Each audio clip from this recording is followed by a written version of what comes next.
Hi, this is Bob Sorrentino from Italian Roots and Genealogy. Be sure to check us out on our blog and YouTube, and our great sponsors, Your Dolce Vita, Italy Rooting, and Abiativo Casa. And today I have a guest from Australia, first Australian, Sarah Nielsen. So welcome, Sarah. Thanks for being here.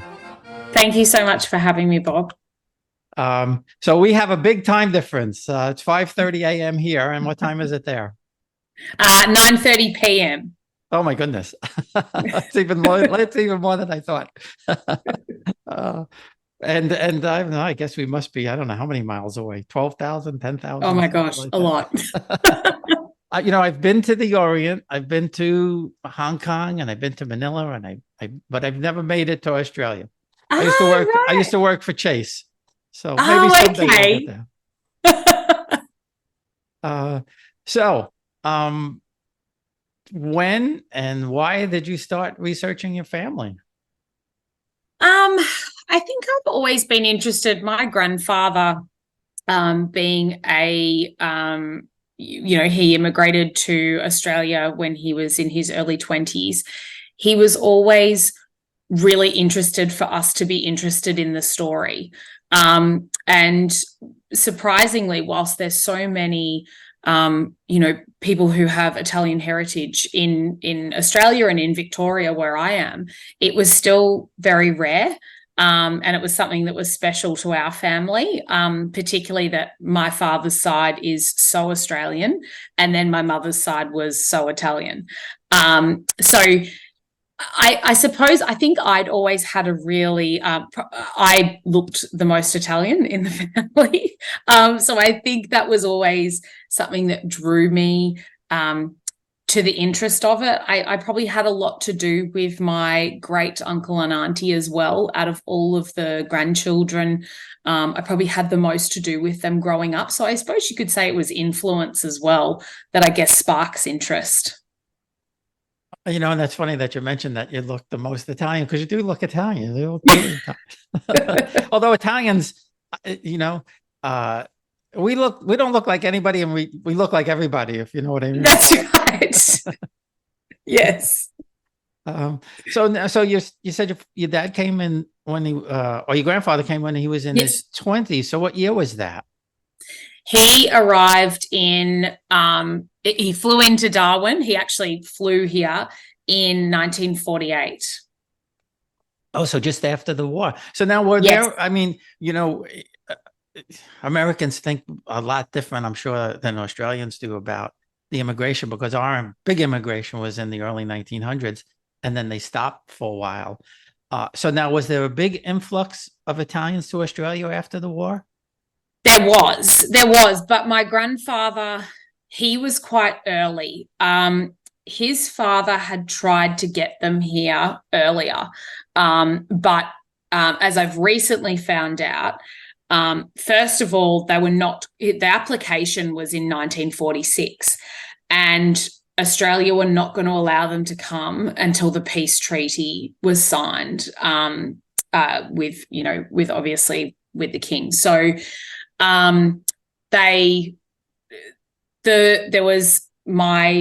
interestingly, whilst it was my grandfather and his younger brother that came out first, aside from my great grandfather, it was his mother and his youngest brother that were approved first, because she was a female. She was coming to be with her husband. That was harmless.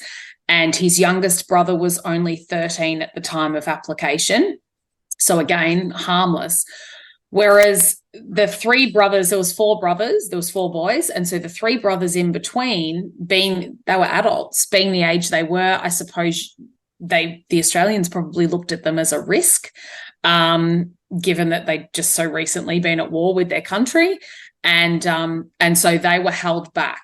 It was supposed to be, the three brothers came together, and the youngest would come with my great-grandmother. But and this story, I have no proof of this story. This is hand me down.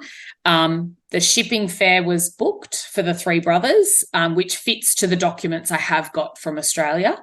But they missed the train from Malacuca in Calabria to get to Messina to then get on the boat. And so my great grandfather, somehow from Australia, basically traded in the shipping fare for an airline ticket, but only for two of them. So my grandfather and his younger brother came, and his older brother stayed. And then that's when they came out in 48. Oh, that's interesting. And I was going to say that would have been some boat ride. Oh my gosh, boat ride or plane ride, either of them don't. Yeah, I guess back then, yeah. The ship to America used to take, a good trip, maybe would take 10 days, but, sometimes they would take as long as 3 weeks. So it was a month here. It took them a month to get here. Wow. That's a long Yes. time. That's quite a long time. And so now when they came, did they come in? You mentioned that there's a large community there, but was it a large community back then, or it was just starting to grow? So there was Italians that had already come here, and it's funny you say that, because part of my research is I've always been fascinated with what brought you here, like what brought them here, and what did they come to? It would have been really frightening, particularly Australia. To sail into Ellis Island would be completely different to sail into Hobson's Bay here in Victoria. There was very little here even. My great-grandfather, and he puts it on his naturalization documents, that he didn't like to have much to do with the Italian community, which was interesting. And the family, it's funny that I saw that written in documents, and yet my great aunt, who's still with us and remembers him, said, he never ever wanted to mix with the people. He never wanted to shop in the Italian shops, and that was something they knew. That was a comfort of home, and he never wanted to do that. He wanted to be, I guess, British from the moment he came here or chose to come here. So when my grandfather and his brother arrived, they actually flew into Darwin.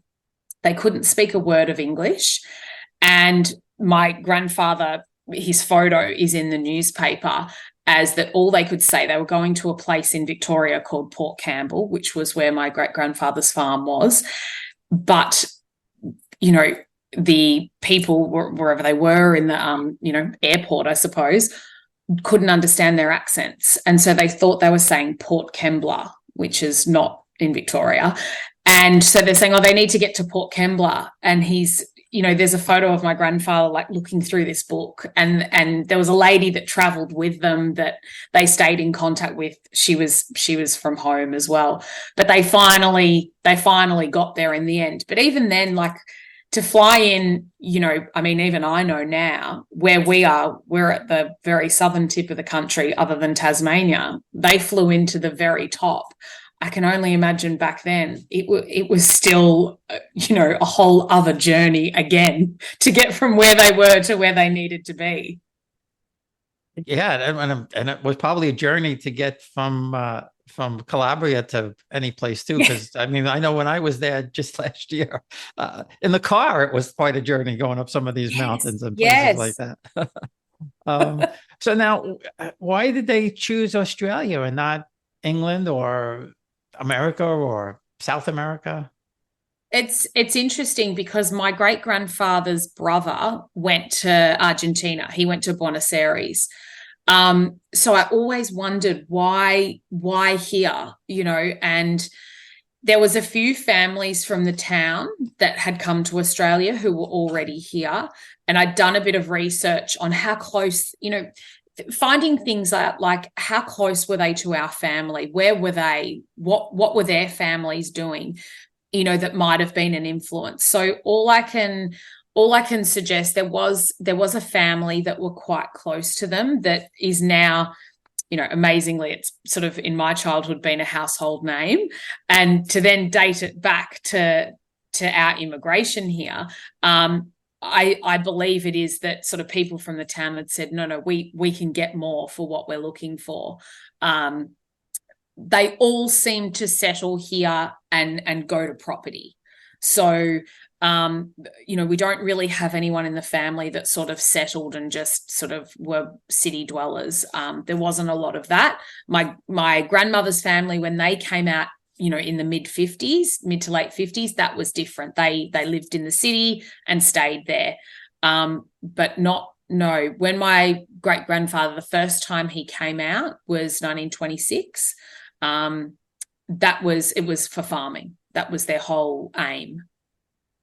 And so back then, was Australia very open? Because in that, right after, I think it was 1922, 23, something around there, the United States put a very strict quota on Yes. Italians coming in. So was now Australia, because Australia was obviously 50, 75, maybe even 100 years behind us in the immigration.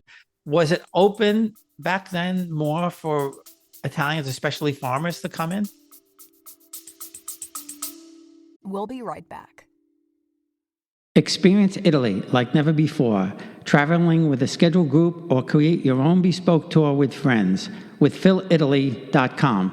Pack your bags and follow Phil. That's www.philitaly.co.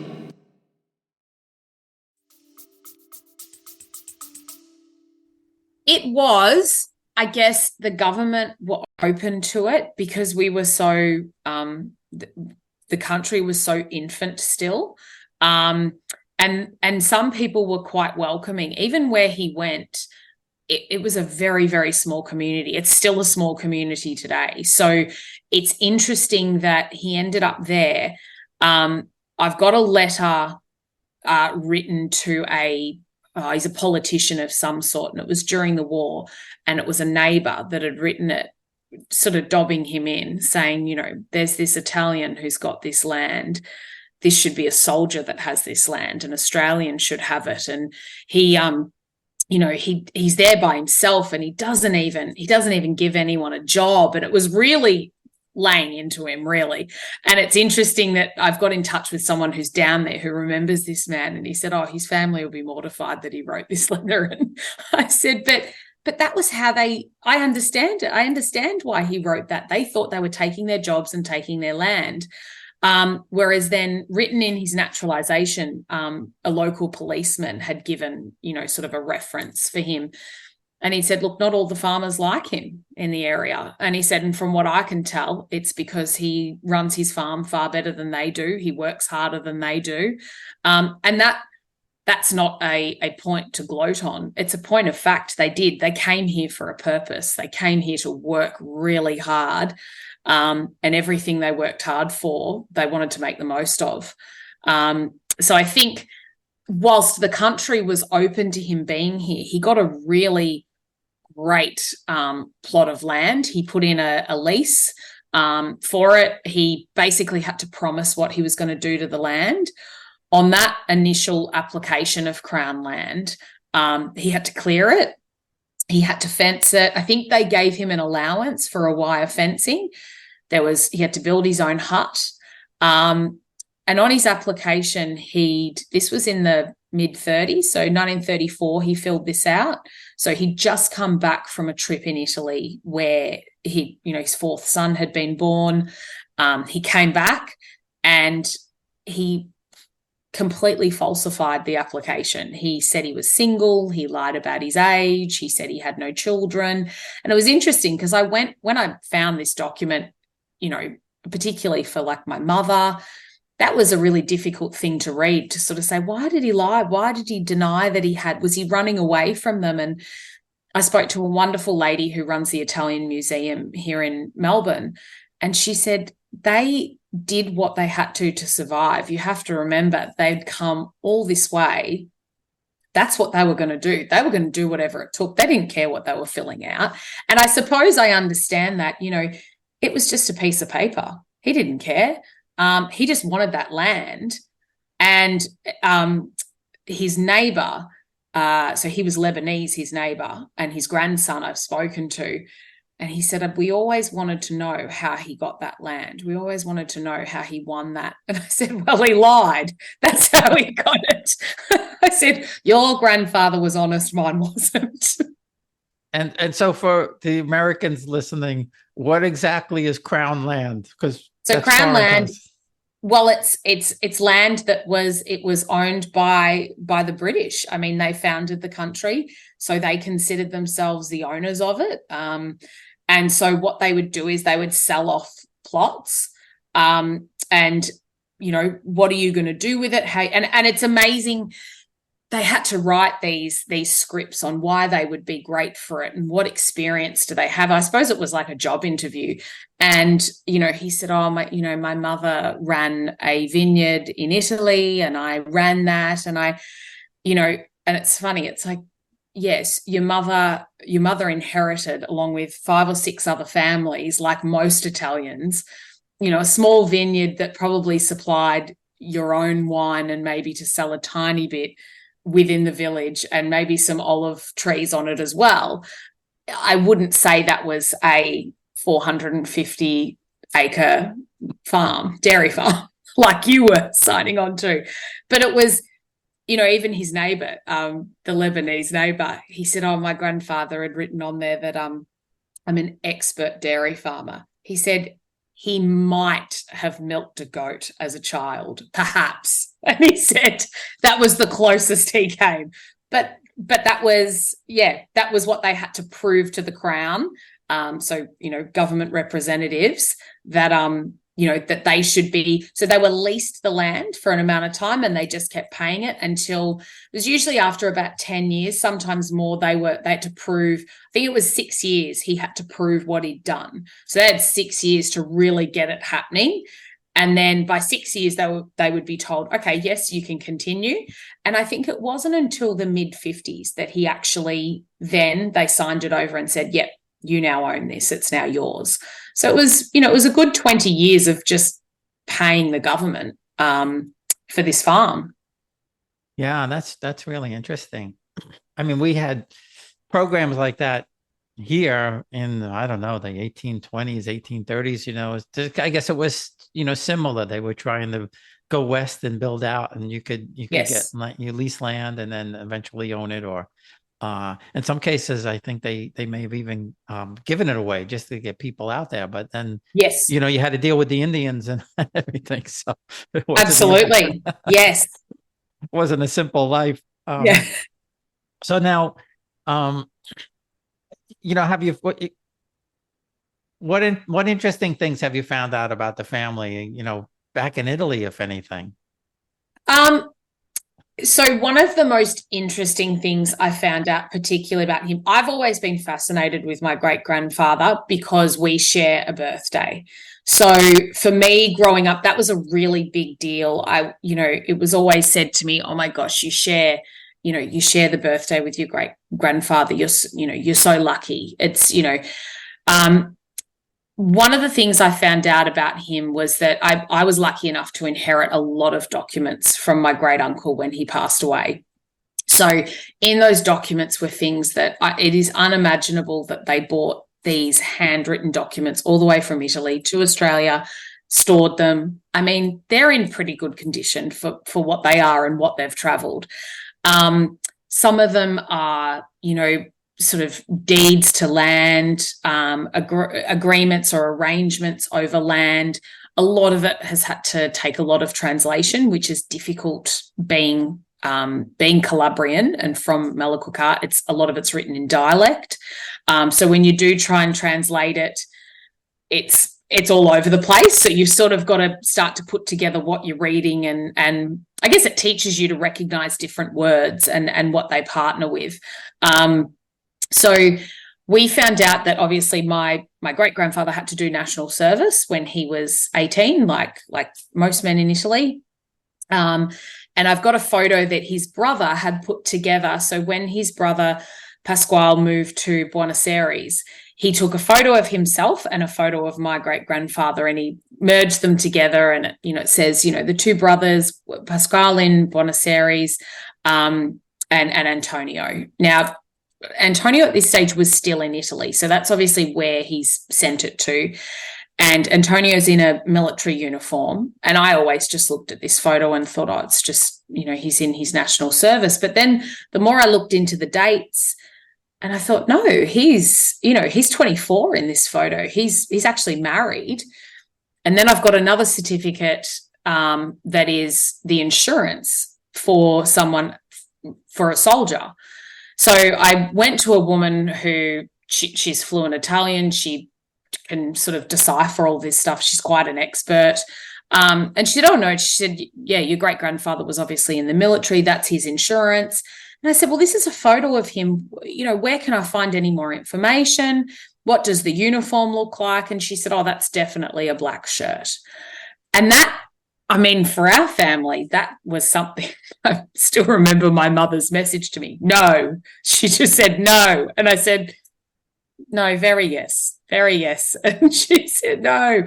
I said, but that's what they were brought up with. That's what they believed to be correct. That was that was what their world looked like in their country. And I've always sort of wondered, was it something to do with that he wanted to leave there? Was it that, I said to my great aunt, we were always told that they were peasants, the family were really poor, and my great aunt, it's funny how as they get older, they tell you how it really was. She said, they weren't poor. She said they weren't poor at all. They owned land. They were essentially what we would call here middle class. And she said, no, it was a choice. So that's always intrigued me and interested me that, he made this choice to leave. His father had passed away.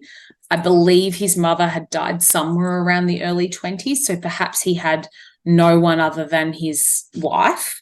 But still at the same time, I guess I'm removed enough in generations, and I can, I love research, so I can look at it a little bit more objectively, but that he left a wife and children, yes, to go and build this life.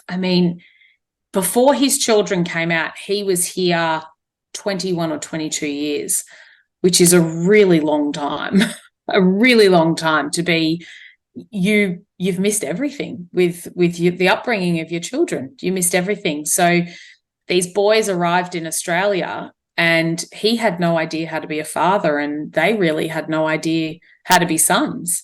So it was certainly an interesting adjustment for them as well. I bet. Yeah. That's quite a story. And that's really something that they preserved all those documents. Oh, yes. Yes.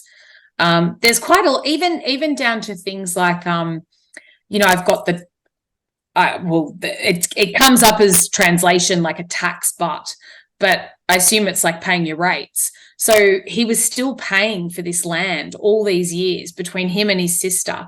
They were paying the rates on these properties. I've got a lot of letters.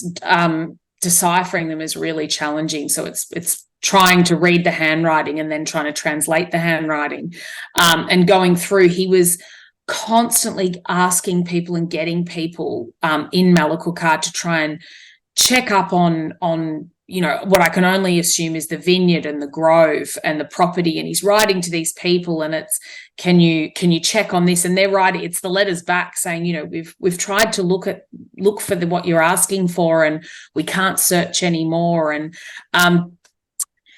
I feel like he was constantly sort of keeping a tab on what was going on there. But I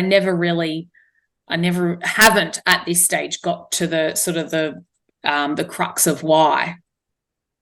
Yeah. Well, I guess maybe he just wanted to keep his hand and things. Yeah. I learned from one of my cousins, my fourth cousin, that she had, that her uncle apparently had a lot of stuff, but when he died, it all disappeared. Yes. Which kills me, because yes. they were all, my grandmother's family they were all property owners, and on some of their birth and death certificates it just says, some say property owner, some just say rich person. So oh wow, they were like, she was from two noble families, so they were like extremely well off. But now, have you been able to get back yet? No.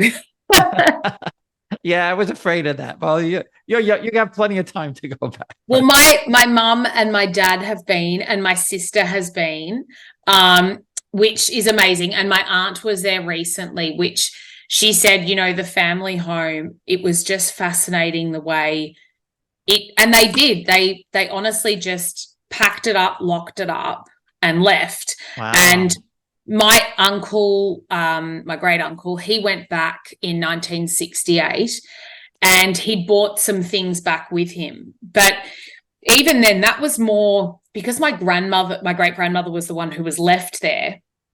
It was more items of hers. And I feel like a lot of the photos that I've got, perhaps he bought back with him on that trip.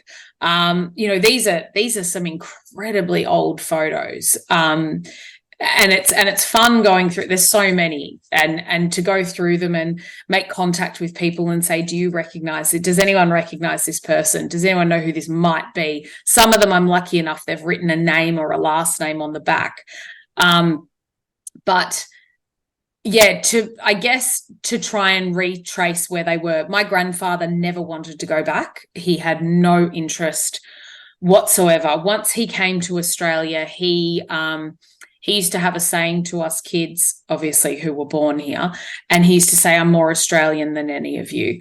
And I remember in my teenage years, I said to him, you're not, because you were born there and I'm born here. And my father's Australian. He said, I don't care. He said, I'm more Australian than you. I said, tell me how you figure that. And he said, because I chose this country, you didn't.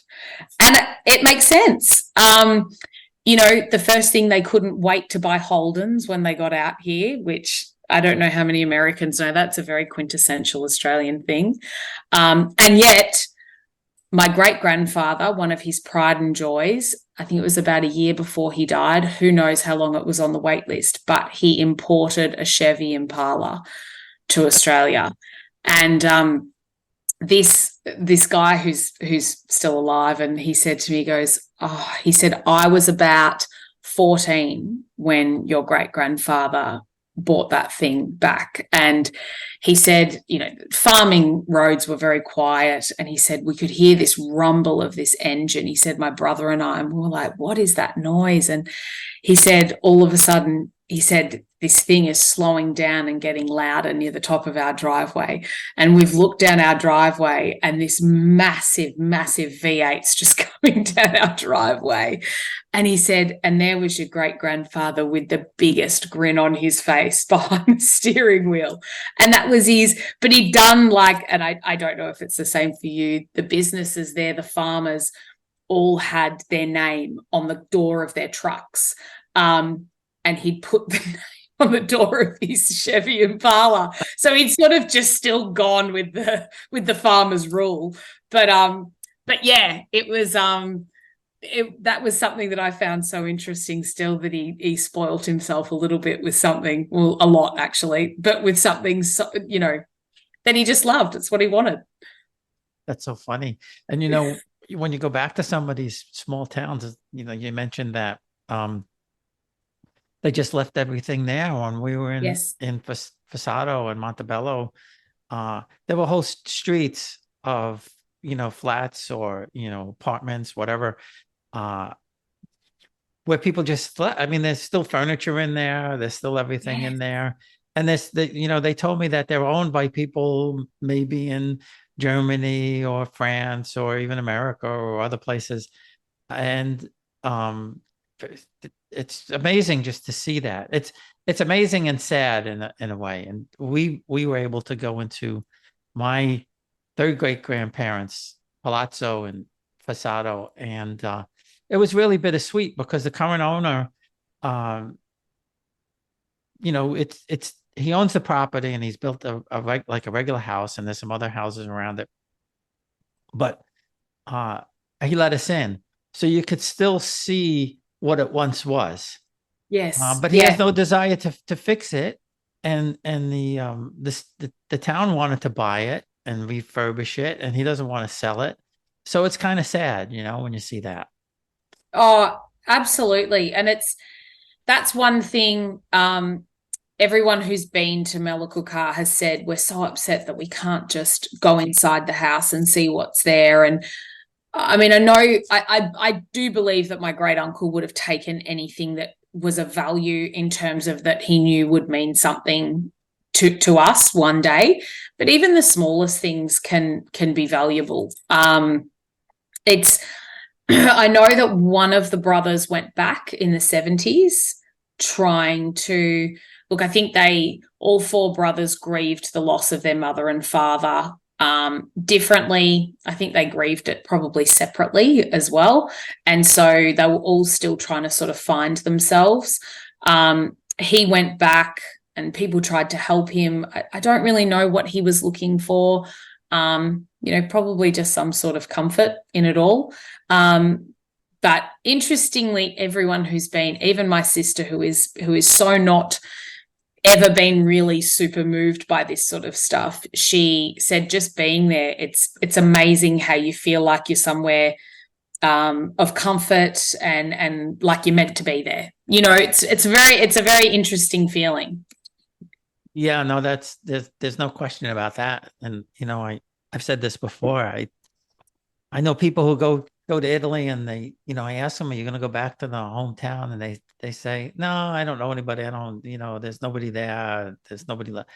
And I said, yeah, but you don't know until you get there, and you don't know the feeling. And that's the homecoming to me anyway. At least that's the way I felt.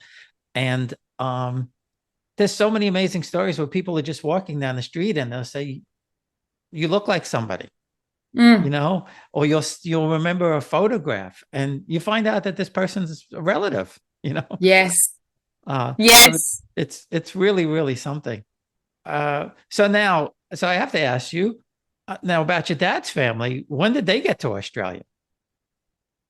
So my dad's the Australian side or my grandmother's family? The Australian side. The Australian side, yeah. So my dad's father's side, they were, I think they were early 1800s. And my grandmother's side, they were actually only just sort of late 1880s, all of them. So a little bit later. Some from Scotland, some little bit of Irish in there, but mostly Scottish or from Cornwall. Around that area. So it was such a difference in culture in terms of everything. Even my mum, the story she tells about, first, as she uses the term, I don't know if this is a term there, it's one that's very daggy here, but going round with my dad, that's what she would call it. And when they were first together, my dad's family was still sort of extremely Scottish influenced, and they thought, you're dating an Italian girl, what? And she's Catholic as well, which was just an extra. An additional.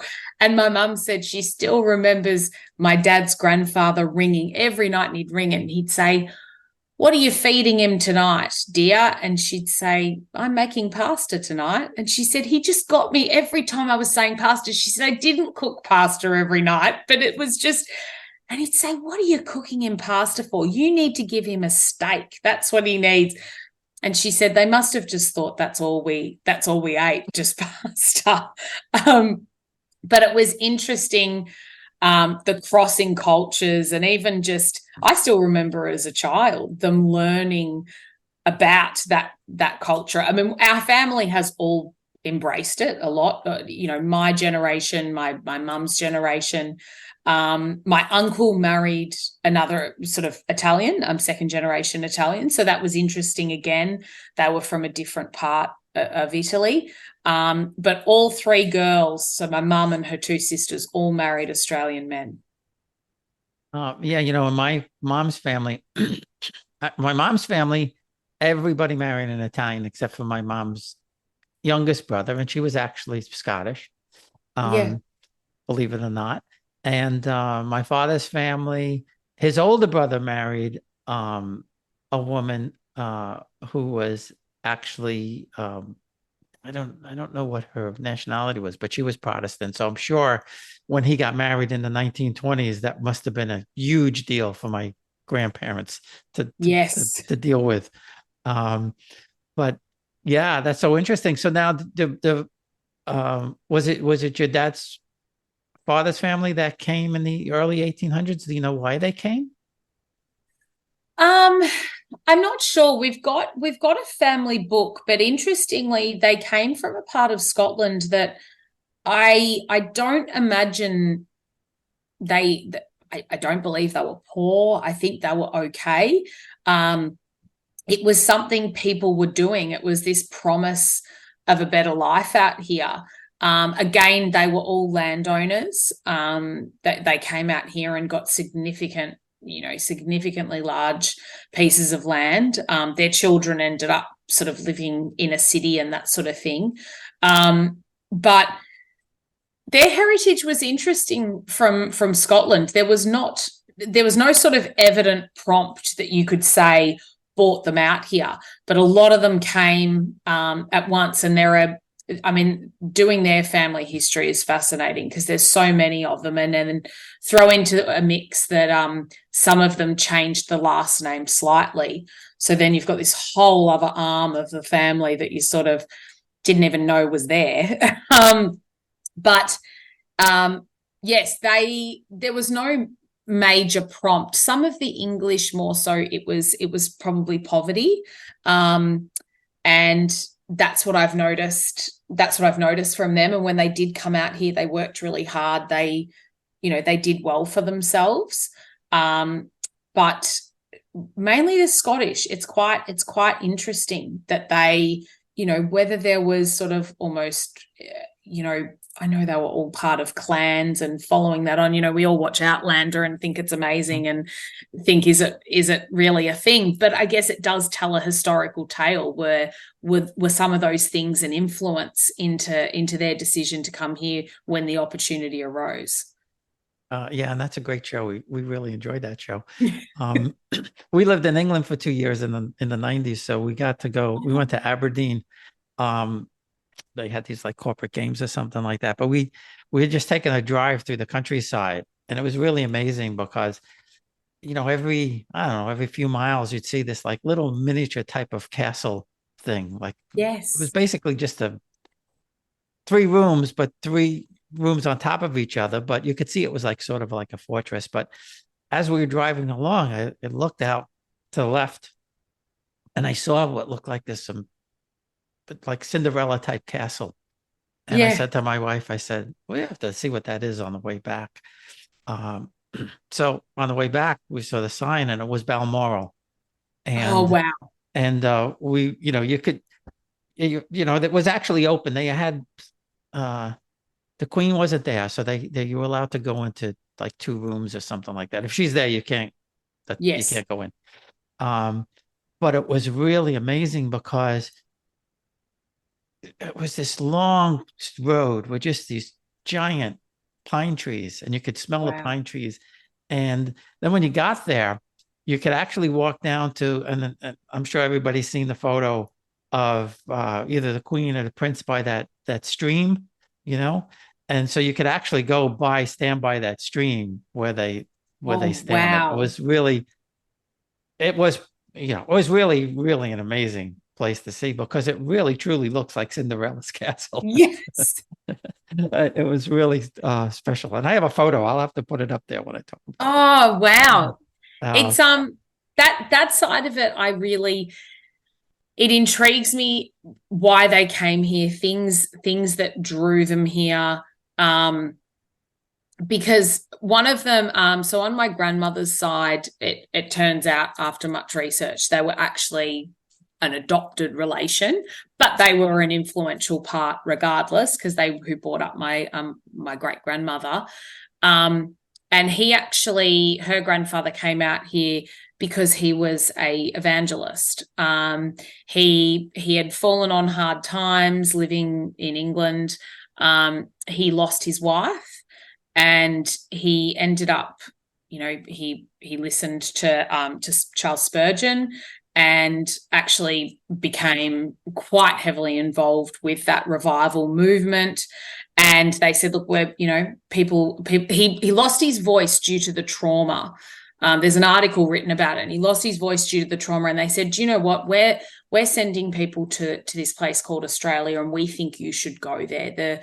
The climate will work better for your voice box. And he said, okay, I'll try it. So he took his 4 children out there and arrived here in the late 1800s, and I mean came to Victoria, came to Paran, which was, I mean, not very nice back then, but that was where all the evangelists were. They wanted to get to the people that really needed help, and that's how they ended up coming out here. And I just find that they were really well educated children, and just because their father sort of, I guess, lapsed into his own sort of crisis, they ended up in a place that I can't imagine coming from somewhere like England to what Australia would have been then.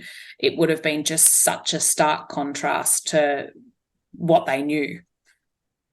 Yeah, I know. And when you think about that, it's a huge place, like the United States is, and like I said, the people who pushed west in the late 1700s, early 1800s, it's hard to imagine what it must have been like. You just really can't imagine.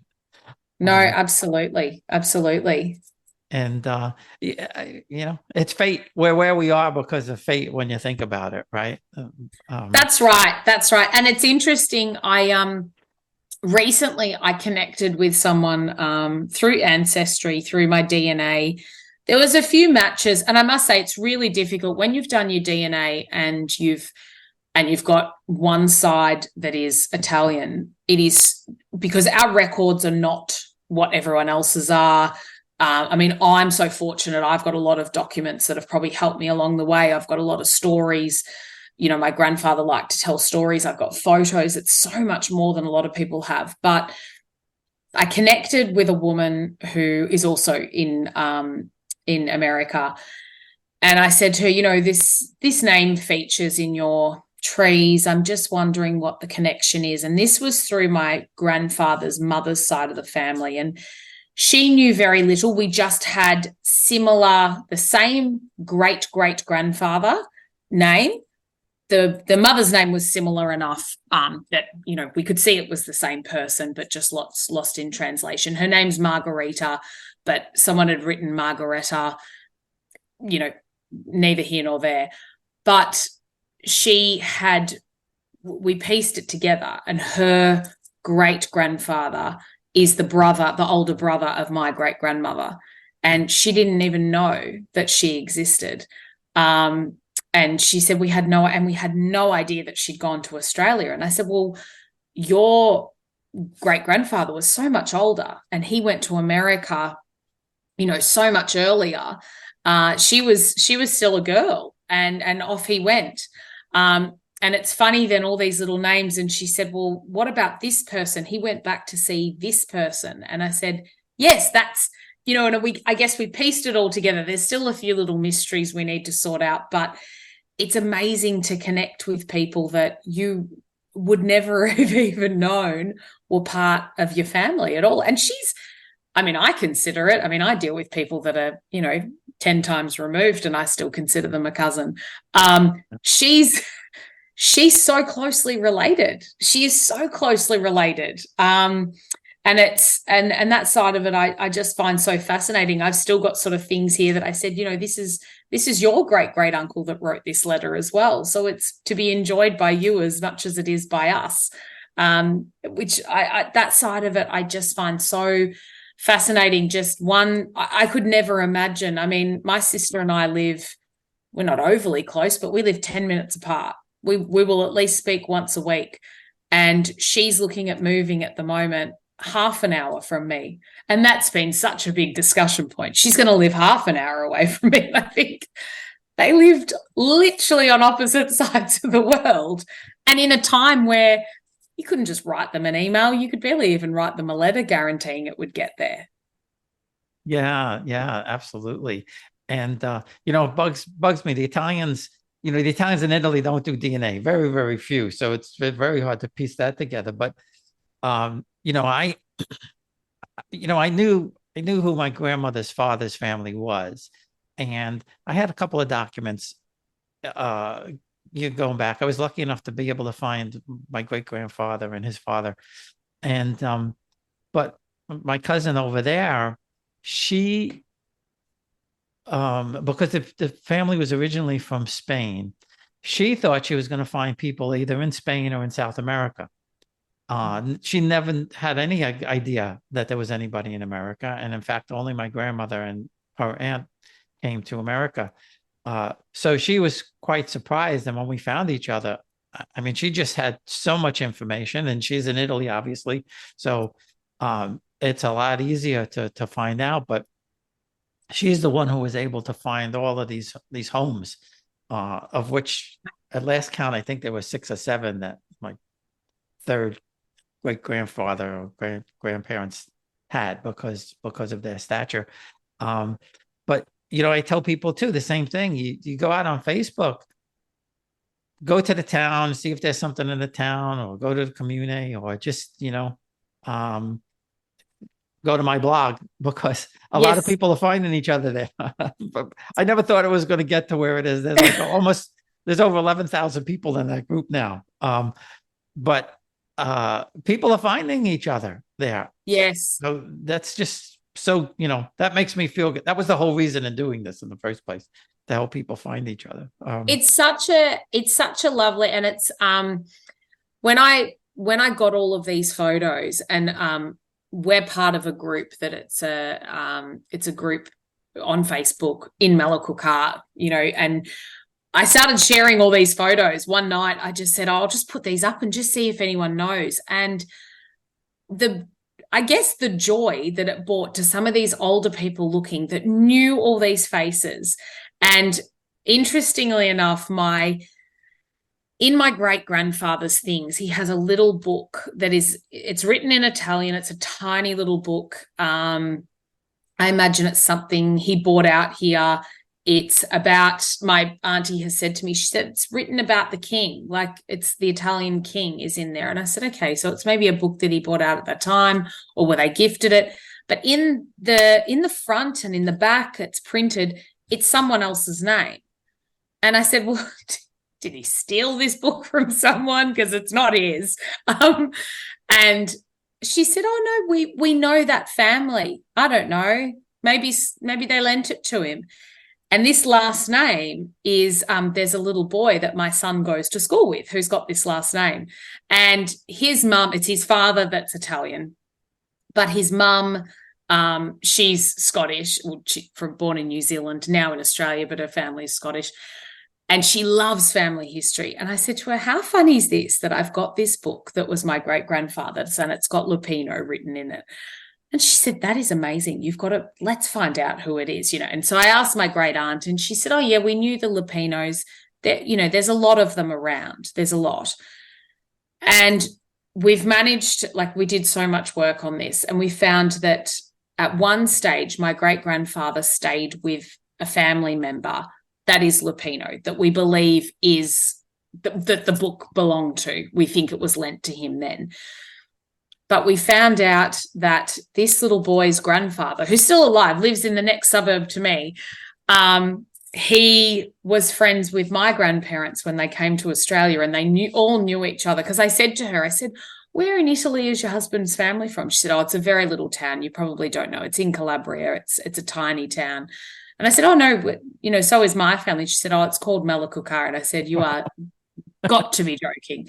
And it's her mother-in-law now. She said, when I show her the photos that you've got, and she's looking at all these faces and Malakukar, it brings them back to life. I know that person, and this is who this is, and that's where that's taken. And she said that the joy that it brings them and puts another spark, into them. And even, my great aunt and my grandmother who'll say, oh yeah, that person, they lived here. And it's like they're talking about something last week, which I love that. I love that it, if it can add a little bit of something to everyone, it's, it's your job done. as far as I'm Yeah. concerned. Yeah. I mean, we have a great person over here that I interviewed, Kate Kelly. And she's called a photo angel. She goes to antique places and secondhand places, and she looks for photos or documents with people's names on it that have Yeah. names on it. And then she finds the family and sends the photos to them. Oh my gosh. It's just such a How wonderful thing. amazing. Yeah. Yeah. I mean, she's a teacher, she's a school teacher, but she probably spends as much time doing this as she does teaching. And it's it's just phenomenal that she does Mm. this. And so family may get photos of their great grandparents or great great grandparents Wow. that they had never seen before. In some cases, there's books and all kinds of different things. It's just really super. I have a photograph that my mother used to tell me was my paternal grandmother's brother. But the name on the back says Paolo Tonatoning. Mm. And so he's not my grandmother's brother, that much I know. And I see that name in some of the as witnesses in some of the birth and death records, but I can't figure out who this guy is. He's in a military uniform, an Yeah. officer's uniform, so he had stature. But I can't find this guy out. That's like my biggest roadblock now, is trying to figure out Yeah. who this guy is. Yes. I think we all get one of those, and my uncle and auntie, or great uncle and auntie, have this huge picture of this man. It's always hung in the entryway of their home for as long as I can remember. It's enormous. It's like a poster size of this man, and he's standing up very straight, and he's posing, and he's in a suit. He looks to me like he's a groom. He's got the flower in his lapel, and I don't know why I've never asked who he was. Maybe because as a child the picture perhaps scared me a little bit, because he's staring at you and it's black and white. And I said to my auntie, I said, who is that man? And she said, oh, that was your great grandmother's. That was Nonna's brother. And I said, which brother? And she said, oh, he went to America. He played in a band or something, like he played the clarinet or something like that. And she said, and he went to Chicago, and one night he was hit by a train. And it was sort of this really tragic story always. And I thought, well, what was his name? Oh, his name was Pascal. I thought that's funny because that was my great grandfather's brother's name. And, you sort of start to think, are they getting all the stories mixed up? And so every couple of months I would ask her again, who is that man again? What did you say about that man in the photo? Well, I think he's Nonna's brother. And I said, but where did the picture come from? Oh, your uncle got that printed in Palmy when we went there, and he bought it back. And on the back of it, it's printed here in Melbourne. And it's framed here in Melbourne. She said, no, he got it framed there. And I thought, you're mixing. And even the photo, I ended up cutting the back because I couldn't help myself. I cut the back open. She doesn't know it's cut open to try and see if there was anything on it. And I can see that it's old. It's older than 1968, which is when they went to Palmy. And I thought, no, this. And she said he bought it back from the house when we went there in 1968. And I said, this would have been an incredibly expensive photo to develop at the time. Its age suggests it was printed later. And I said, are you sure? Who do you think this is? She goes, no, his name's Vincenzo. And I thought, I knew that you didn't really know what his name was. Vincenzo we've found. And so I said that's the cousin in America that I said to her, I said, I actually think this is your great-grandfather on his wedding day. And I said, I can't be sure, and I will keep finding as much information. And we've got an older picture of him, and I feel like it could be the same person, but there is nothing written on the back. There is no additional photos of him anywhere in the whole collection that I have. And I just said to her, I said, we have to find his marriage certificate. She said, I'm worried that it's in Italy. I'm worried he got married in Italy. I said, oh, gosh, that will be an even bigger needle in the haystack if he got married there. finding documents from Italy is just it's a real. I found it a real challenge. Yeah, no, it is. It is. You do get lucky, but it is tough. When I never knew that my father had living first cousins in Torre del Greco until we got there last year. Yeah. Nobody ever talked. Nobody ever mentioned it. And it was only my father's. I guess he's a half first cousin who's actually younger than me. That's a long story. But my grandmother's youngest brother, his two daughters are still alive. They're both in their 90s. And when we got to their house, they had my parents' wedding photo that my grandmother had sent in 1944. Oh my gosh. And with my, obviously my grandmother's handwriting on the back. And I had no idea that these people existed. Oh, wow. And that's why I tell people, you have to, you can't just go to Rome and Florence, No, that's right. That's right. It's great, but that's not where you feel connected. You feel connected when you go to these smaller places, when you go to the hometown. You absolutely do. And even the people I've met searching for information, the people that help me, that are the most unlikely people that you think would ever, particularly with the Italian side, there's so many people that are generations like my parents, who sort of say, no, these stories have to continue to be told. Or perhaps they have, other European, they're a descendant of someone else European, and they see the value in it. But finding people to help you, with these little steps, with just little things to find different people. I found it, I love how many people I've connected with. And thankfully I've got my mum's cousin, the eldest cousin. So he remembers quite fondly his grandparents. So he said to me, what do you want to ask me? I said, right, I'm writing you a list of questions. You've got to fill the survey out. So he's in the midst of filling out all these questions. And I said, some of them are going to be really challenging. And he said, nope. He said, I'm ready for them. I'm ready for all of them. Because there's so many family tales that you hear about, and different stories of things. And even as a child, things I was told about, my great-grandfather was apparently a very difficult man. That's how my great aunt, she says, he was impossible. He was impossible. And he fought with his sons a lot. But then, I also see things that he did. I mean, they would never know. I went to the Victorian archives, and there was an application in the mid-50s that he'd written to the council and said, look, when there's a pine forest there that I know is going to be decommissioned, when it is, can you let me know? I want to buy this block here. And the reason I want to buy it is because I want my son to build a farm there. And that's something, he and his son fought and fought. He did own a farm they worked together. I've got log books that, for me, they're funny to read now. It's where they've written each other's wages, and then another one of them's crossed it out and said, no, he didn't milk that many cows. He milked this many. And then someone else has crossed it out again. And I think, that's priceless to me. That's, you could never, ever replace that. But, he did really care. He did care about his kids, and he did care about his grandchildren.